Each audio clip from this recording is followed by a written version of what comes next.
Assalamualaikum warahmatullahi wabarakatuh. Jadi di sini saya akan menjelaskan RPL saya. Yang pertama itu ada komponen layanan. Jadi komponen layanan saya ada layanan dasar, terus bidang layanan saya sosial, terus topik layanan yaitu menumbuhkan empati terhadap teman. Terus fungsi layanannya pemahaman.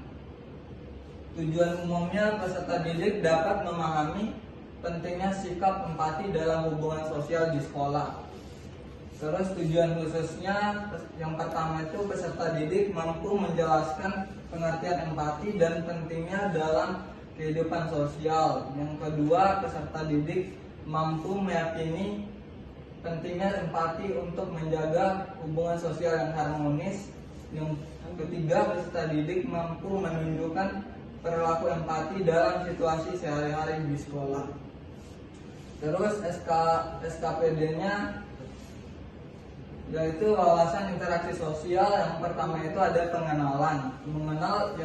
Seperti mengenal pentingnya memahami perasaan dan keadaan orang lain dalam kehidupan sosial. Terus yang kedua itu akomodasi, yaitu siswa mampu menyesuaikan diri dengan teman sebaya melalui sikap empati. Terus sasaran layanannya yaitu peserta didik kelas 4. Terus sumber materi layanannya yaitu pengertian empati, pentingnya empati dalam hubungan sosial, contoh perilaku empati di sekolah, dan cara menumbuhkan empati terhadap teman.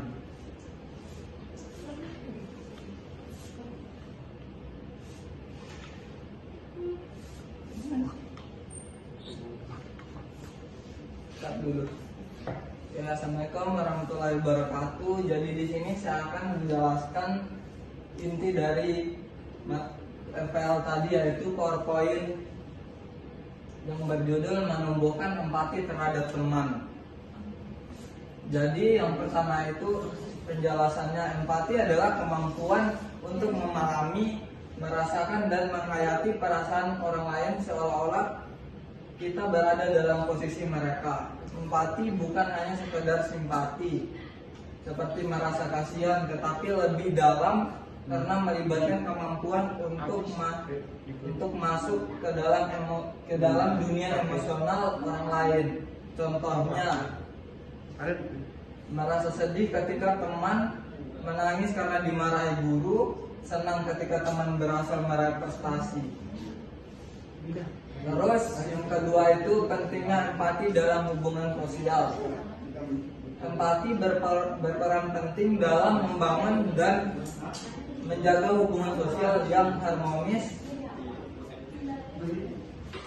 seperti memahami kebutuhan dan perasaan orang lain, mengurangi konflik akibat kesalahpahaman, meningkatkan rasa peduli dan saling mendukung, menciptakan lingkungan yang inklusif dan nyaman.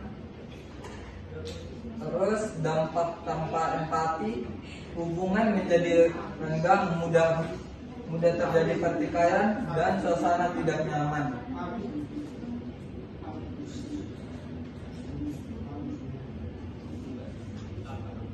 Terus contoh perilaku empati di sekolah. Perilaku empati dapat diwujudkan dalam tindakan nyata sehari-hari di lingkungan sekolah, seperti yang pertama itu menghibur teman yang sedang sedih, membantu teman yang kesulitan memahami pelajaran, tidak mengulang-ulang teman yang melakukan kesalahan, mendengarkan dengan sungguh-sungguh ketika teman bercerita, dan menghargai pendapat dan perasaan orang lain meskipun berbeda. Terus yang keempat, cara menumbuhkan empati terhadap teman.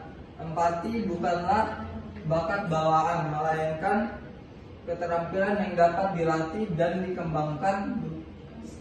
Yaitu ada beberapa cara untuk menumbuhkan empati, seperti berlatih dengan aktif, memberikan perhatian penuh saat orang lain berbicara, terus membayangkan diri di posisi orang lain, seperti bertanya bagaimana. Contohnya, bagaimana jika aku yang mengalaminya.